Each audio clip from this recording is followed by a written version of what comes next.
तो good morning all of you, कैसे हैं आप लोग। हम अभी हमारा सब्जेक्ट इंडस्ट्रियल एसी मशीन पढ़ना चालू करेंगे। आज हमारा थर्ड लेक्चर है इंडक्शन मोटर का। तो हमारा फर्स्ट चैप्टर चालू था 3 फेज इंडक्शन मोटर, जिसका वेटेज है 20 to 28 मार्क्स। कल हमने कंस्ट्रक्शन देखा था इंडक्शन मोटर का। उसके रोटर के 2 टाइप है, squirrel cage rotor and slip ring rotor. Squirrel cage और स्लिप रिंग रोटर में क्या डिफरेंस है? There is a slip ring connected across the rotor side for the current collection device. ठीक है, वो क्या करके एक्ट करेगी as a current collecting device slip ring में। ठीक है, अभी देखते हैं important question, that is working principle of 3 phase induction motor. और क्वेश्चन ऐसे भी पूछा जा सकता है, how the induction motor start और state the working principle of induction motor. ये पक्का आएगा 4 मार्क के लिए। अभी हम एक एक पॉइंट डिस्कस करेंगे। ठीक है, तो ये स्टेटर है, यहाँ पे ये कंस्ट्रक्शन है इसका। Stator winding connected in stator slots. उसके बाद रोटर वाइंडिंग है, रोटर वाइंडिंग या फिर rotor conductor that are placed in rotor slots. और ये है शाफ्ट। ठीक है, and there is a rotor drum जो शाफ्ट को उसमें सपोर्ट करता है। तो भी देखते हैं first point, a 3-phase AC supply connected across stator winding. A single phase winding produces its own alternating magnetic field. The resultant of these 3 alternating magnetic field or flux produce a rotating magnetic field in the air gap, which is rotate at a synchronous speed, which is given by Ns is equal to 120 F by P. क्या हो रहा है? सबसे पहले हम 3 phase AC supply दे रहे हैं। किसको? स्टेटर को। स्टेटर के यहाँ पे कितने वाइंडिंग है? 3 वाइंडिंग है। हर एक यानी कि 3 फेज है ना, 3 फेज इनपुट सप्लाई है, तो हर फेज के लिए एक वाइंडिंग है। तो हम 3 फेज एसी सप्लाई देंगे अक्रॉस स्टेटर वाइंडिंग। 3 वाइंडिंग है, 3 वाइंडिंग को एक एक फेज देंगे, यानी कि 3 फेज हो जाएगा वो। अभी ये तीनों वाइंडिंग में से हर एक वाइंडिंग यानी a single phase winding produce its own alternating magnetic field. Alternating बोला है, ठीक है, अल्टरनेटिंग। तो इनका फेज डिस्प्लेसमेंट रहता है 120 डिग्री एक फेज का। तो ऐसा एक फेज क्या करेगा? अल्टरनेटिंग मैग्नेटिक फील्ड तैयार करेगा 120 डिग्री का, वो एक रहेगा।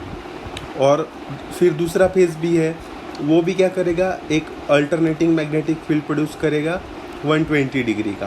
फिर तीसरा फेज वो हमने देखा था ना, कलर वाले सर्कल, रेड ग्रीन ब्लू ऐसे गोल गोल घूम रहा था, वो आरएमएफ क्रिएट करते थे, वही। अभी 3 फेज क्या करेगा? और एक अल्टरनेटिंग मैग्नेटिक फील्ड प्रोड्यूस करेगा 120 डिग्री की। ठीक है, अभी तीनों मिल के 120 प्लस 120 प्लस 120 डिग्री क्या होगा? 360 डिग्री, यानी कि एक पूरा सर्कल तैयार होगा। तो combination of this 3 alternating magnetic field, हर एक फेज ने क्या किया? अल्टरनेटिंग मैग्नेटिक फील्ड प्रोड्यूस किया ना। तो ये तीनों का कॉम्बिनेशन मिलके क्या प्रोड्यूस होगा?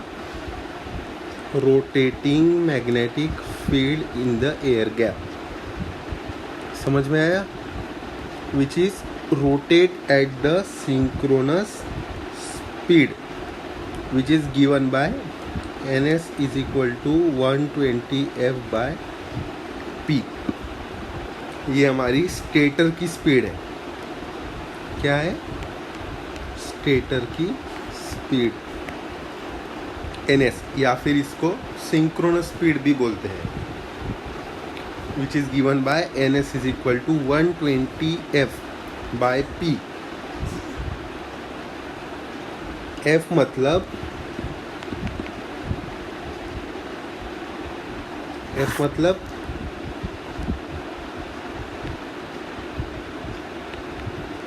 फ्रीक्वेंसी, ठीक है, एंड पी मतलब नंबर ऑफ पोल्स। एफ क्या है? फ्रीक्वेंसी, जो हमारी सप्लाई फ्रीक्वेंसी है नॉर्मली कितनी रहती है? 50 हर्ट्ज। तो 50 हर्ट्ज और नंबर ऑफ पोल्स ये हमेशा इवन नंबर में रहेंगे, 2 4 6 8 10 ऐसे, ठीक है। ये हो गया हमारा फर्स्ट पॉइंट। तो क्या किया हमने फर्स्ट पॉइंट में? 3 फेज सप्लाई दिया, किसको? स्टेटर को, और वहाँ पे वाइंडिंग कितनी है? 3 वाइंडिंग।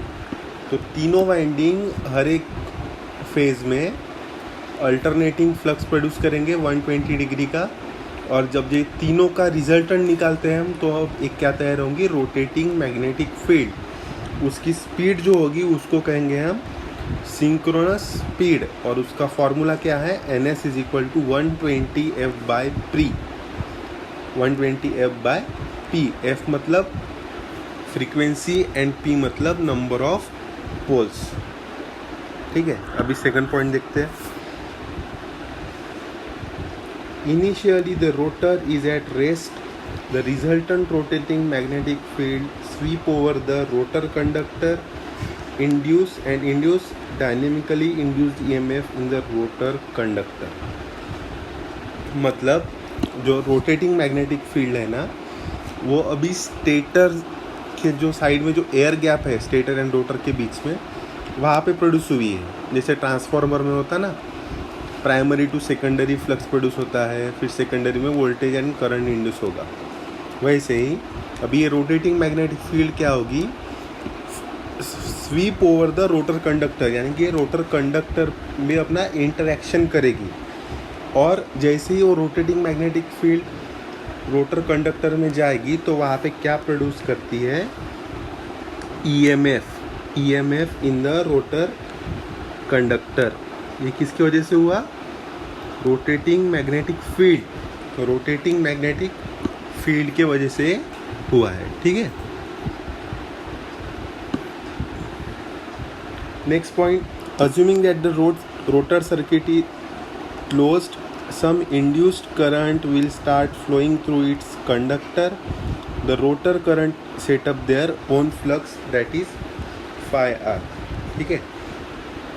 यानी कि हम अज्यूम कर रहे हैं कि रोटर कंडक्टर क्या है? शॉर्ट सर्किटेड है या फिर क्लोज सर्किट है।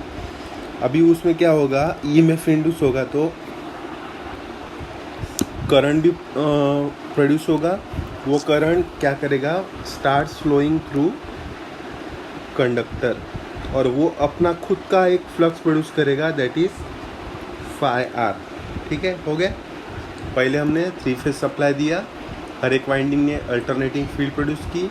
Resultant of this 3 alternating field क्या प्रोड्यूस हुआ? Rotating magnetic field. उसकी स्पीड जो है वो क्या है? सिंक्रोनस स्पीड है। और वो सिंक्रोनस स्पीड हम किससे डिनोट कर रहे हैं? NS is equal to 120 F/P। F मतलब फ्रीक्वेंसी, P मतलब नंबर ऑफ पोल्स। फिर जो RMF ने क्या किया? स्वीप ओवर किया रोटर कंडक्टर में, ठीक है। इसके वजह से उधर क्या प्रोड्यूस हुआ? EMF रोटर कंडक्टर में। और रोटर कंडक्टर शॉर्ट सर्किटेड होने के वजह से, क्लोज सर्किट होने की वजह से उसमें क्या फ्लो होने लगा? करंट, ठीक है। और ये करंट की वजह से क्या प्रोड्यूस हुआ? एक फ्लक्स प्रोड्यूस हुआ, that is phi r, rotor flux, okay. Now the interaction between the rotor flux and rotating magnetic field develop a torque on the rotor and the rotor starts rotating. अभी current produce हुआ ना, उसके वजह से जो flux produce हुआ phi r, वो flux का, रोटर फ्लक्स का इंटरेक्शन होगा RMF से, यानी कि रोटेटिंग मैग्नेटिक फील्ड से। और वो क्या डेवलप करेगा? एक टॉर्क डेवलप करेगा, एक रोटेटिंग फोर्स डेवलप करेगा। तो वो रोटेटिंग फोर्स जो है वो क्या करेगा? रोटर को घुमाएगा, ठीक है। तो The magnitude of the induced rotor current depend upon the relative speed between rotor and rotating magnetic field, where its direction is obtained by Lenz law. अभी वो कितने स्पीड से वो रोटर घूमेगा वो डिपेंड किस पे है? Relative speed between rotor and rotating magnetic field, यानी कि दोनों के स्पीड का डिफरेंस। अभी कौन से डायरेक्शन में रोटर घूमेगा ये हमको कैसे बताना है? By Lenz law. ठीक है, अभी लेंज लॉ क्या कहता है? Lenz law states that the direction of induced current such that it oppose the cause of producing it, as can be seen that the cause of induced current in the rotor conductor is relative speed between rotor and rotating magnetic field। मतलब length law क्या कहता है कि जो induced current है ना वो क्या करता है? अपोज करता है जिसके वजह से वो प्रोड्यूस हुआ। तो ये करंट किसकी वजह से प्रोड्यूस हुआ? रोटेटिंग मैग्नेटिक फील्ड की वजह से। तो जो फ्लक्स है, वो जो फ्लक्स प्रोड्यूस हुआ है वो किसको अपोज करेगा? Relative speed between rotor and rotating magnetic speed. ये दो, इसके वजह से क्या हुआ है? वो प्रोड्यूस हुआ है, उसको ही क्या करेगा? वो अपोज करेगा और उसी डायरेक्शन से वो रोटर को घुमाएगा, यानी कि जो डायरेक्शन में आरएमएफ घूम रहा है वही डायरेक्शन में रोटर भी घूमेगा। ठीक है, next is to oppose this cause the rotor starts rotating in the same direction of rotating magnetic field and try to achieve the synchronous speed। क्या बोला था मैंने कि वही डायरेक्शन में घूमेगा, यानी कि उसको पकड़ने के लिए भागेगा ना, जिस डायरेक्शन में आरएमएफ घूम रहा है उसी डायरेक्शन में वो रोटर भी भागेगा। लेकिन हमने वो गधे का एग्जांपल देखा था, अगर गधे ने वो गाजर खा लिया तो क्या हो जाएगा? मोटर घूमना बंद हो जाएगी, यानी कि वो गधे का घूमना बंद हो जाएगा। इसलिए unfortunately it is unable to rotate at the synchronous speed. Rotate at synchronous speed मतलब रोटर कभी सिंक्रोनस स्पीड पे नहीं घूमेगा, यानी कि जो आरएमएफ की स्पीड है वो स्पीड से नहीं घूमेगा। उतनी स्पीड से घूम गया तो वो क्या करेगा? मतलब गधा अगर गाजर के स्पीड जितना भागेगा तो गाजर उसको मिल जाएगा और गाजर को खा लेगा, तो गधा क्या हो जाएगा? रुक जाएगा ना। वैसे ही अगर रोटर सिंक्रोनस स्पीड से घूमता है, यानी कि आरएमएफ की स्पीड जितना घूमता है वो उसको पकड़ लेगा, तो फिर वो भागेगा क्या? नहीं भागेगा। इसलिए रोटर हमेशा सिंक्रोनस स्पीड से कम स्पीड से दौड़ेगा। इसलिए यहाँ पे लिख के दे रहा हूँ, synchronous speed is always greater than rotor speed. ये हमेशा याद रखना, ठीक है। अगर ऐसा हुआ, if it is able to do so, the relative speed which cause the induced EMF in the rotor conductor will be zero. Relative speed क्या रहेगी? ज़ीरो रहेगी। This will result in zero rotor current. तो rotor current produce होगा क्या? नहीं होगा। And torque भी क्या होगा? ज़ीरो। अगर फोर्स ही ज़ीरो है, so the rotor will get pulled back from synchronous speed and motor will not run।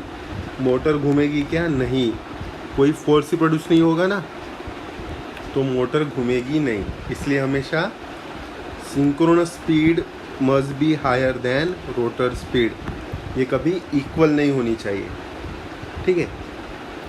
So there is always a difference between synchronous speed of rotating magnetic field and rotor speed, और उसको कहते हैं अपन slip. बहुत important definition है, आपको exam में पूछ सकते हैं 2 मार्क के लिए। What is slip? It is the difference between the synchronous speed and rotor speed. अगर इसको हम परसेंटेज में देते हैं, जैसे देखो इसका फॉर्मूला देखे, देखो slip is equal to NS minus NR divided by NS। ठीक है, ये क्या है? एक फ्रैक्शन है। NS मतलब सिंक्रोनस स्पीड माइनस NR मतलब rotor speed divided by NS। ठीक है, अगर इसका परसेंटेज निकालना हो तो हमेशा परसेंटेज में देखते हैं अपन इधर परसेंटेज लगा दो, तो इधर क्या लगाना पड़ेगा, into 100, NS minus NR divided by NS into 100। Note कर लेना अपने नोट्स में, इसको नोट कर लेना, बहुत इंपॉर्टेंट है फॉर्मूला, ठीक है।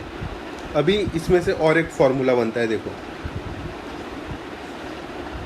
S इज इक्वल टू क्या है, NS minus NR divided by NS। ये NS को इधर लेके जाओ तो क्या होगा, S into NS is equal to NS minus NR। अभी ये NS की टर्म को एक साइड में रखो, NR को एक साइड में रखो, तो ये NS ये इधर चले जाएगा, ठीक है। तो क्या बनता है, ये इधर क्या बचेगा, minus NR is equal to S into NS, इधर प्लस है तो इधर माइनस NS, ठीक है। लेकिन हमको रोटर स्पीड कभी माइनस में रहती क्या, तो इसको क्या करेंगे, मल्टीप्लाइड बाय -1, तो क्या आ जाएगा, पॉजिटिव NR आ जाएगा। इधर क्या होगा, उल्टा हो जाएगा इसका, NS minus S into NS। Simple calculation है, सिर्फ उधर की टर्म उधर लेते हैं ना, हम इंटरचेंज करते हैं, वही करना है। अभी इधर क्या हुआ, अभी NS minus S into NS, इसमें से कॉमन क्या निकलता, NS, ठीक है। NS कॉमन निकाला, क्या बचा इधर, 1 माइनस, इधर NS नहीं है, ये गलत है, S है ये, S। क्या बना फॉर्मूला, NR is equal to 1, NS common निकाला,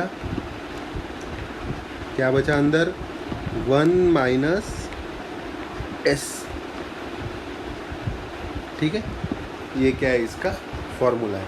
तो what is slip, it is the difference between synchronous speed and rotor speed which is given by NS minus NR divided by NS। और इसके ऊपर से अगर हमको रोटर स्पीड निकालनी है तो क्या फॉर्मूला है, ये वाला, NR is equal to NS in bracket 1 minus S। इतना भी याद रखा तो भी बहुत, NR is equal to NS in bracket 1 minus S।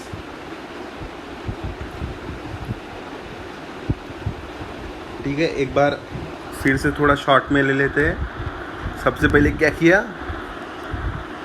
3 phase supply दिया स्टेटर को, तीनों वाइंडिंग ने क्या प्रोड्यूस किया है, alternating flux. The combination of these 3 alternating flux will produce the rotating magnetic field. तीनों के वजह से क्या प्रोड्यूस हुआ, रोटेटिंग मैग्नेटिक फील्ड। और उसकी स्पीड क्या है, NS यानी कि synchronous speed is equal to 120 F/P। F is equal to frequency, P is equal to number of poles. उसके बाद वो RMF रोटेटिंग मैग्नेटिक फील्ड क्या करेगी, रोटर कंडक्टर को स्वीप ओवर करेगी और उसमें एक EMF इंड्यूस करेगी। वो EMF की वजह से रोटर कंडक्टर क्या है, रोटर कंडक्टर शॉर्ट सर्किटेड है या फिर क्लोज सर्किट है, तो EMF के वजह से वहाँ पे क्या प्रोड्यूस होगा, एक रोटर करंट प्रोड्यूस होगा। तो वो रोटर करंट क्या प्रोड्यूस करेगा, फिर फ्लक्स प्रोड्यूस करेगा, रोटर फ्लक्स। उसको हमने बताया है phi r करके। अभी interaction between this rotor flux phi r and rotating magnetic field क्या प्रोड्यूस करेगी, एक फोर्स प्रोड्यूस करेगी, एक टॉर्क प्रोड्यूस करेगी। वो मोटर को फिर स्टार्ट्स रोटेटिंग, वो क्या करेगा, मोटर को घुमाएगा, ठीक है। अभी वो उसका घूमने का स्पीड यानी कि मैग्नीट्यूड कितना रहेगा, जितना उतना ज़्यादा रिलेटिव स्पीड है उतने फास्ट वो घूमेगा। और उसकी डायरेक्शन को किस लॉ से देंगे हम, लेंज लॉ के हिसाब से। और लेंज लॉ क्या कहता है, it oppose the cause of producing it, यानी कि जिसके वजह से वो प्रोड्यूस हुआ है उसको ही वो अपोज करेगा। तो रोटर करंट की वजह से वो फ्लक्स प्रोड्यूस हुआ है, और रोटर करंट किसके वजह से प्रोड्यूस हुआ, RMF। तो ये अपोज किसको करेगा, रोटेटिंग मैग्नेटिक फील्ड RMF को। और उसको अपोज करना है तो उसके पीछे भागेगा, और उसके पीछे भागने के साथ वो क्या होगा, घूमना स्टार्ट करेगा। अगर दोनों की स्पीड सेम आ गई, NS is equal to NR आ गई, रोटर की स्पीड और RMF की स्पीड सेम आ गई, तो मोटर घूमेगी क्या? नहीं, मोटर स्टॉप हो जाएगी। ठीक है, तो there should be always a difference between rotor speed and rotating magnetic field या फिर सिंक्रोनस स्पीड, उसको क्या कहते हैं हम अपन? स्लिप। ठीक है, तो आज के लिए इतना ही है। ये वर्किंग प्रिंसिपल था, वेरी इंपॉर्टेंट क्वेश्चन, ये पक्का पूछेंगे एग्ज़ाम में सॉरी। और यही आपका फर्स्ट असाइनमेंट का क्वेश्चन भी है, ये डायग्राम और ये इसका पूरा आंसर आप अपने बुक में लिखेंगे और कल ग्रुप में इसको अपलोड करेंगे। मैं नोट डाउन करूँगा कि किसने वो सबमिट किया है, मुझे कल ही चाहिए। ये बहुत इंपॉर्टेंट क्वेश्चन है, आपके असाइनमेंट बुक में लिखो या फिर आपका रेगुलर बुक बना है तो वहाँ पे भी लिखा तो भी चलता। ठीक है, लेकिन ये असाइनमेंट आपको बाद में सबमिट करना है, तो मुझे ये कल चाहिए, डेट उसमें डाल के होनी चाहिए। ये पूरा क्वेश्चन लिखना है, how the induction motor start और what is the working principle of 3 phase induction motor, और ये उसका पूरा आंसर विथ डायग्राम। ठीक है।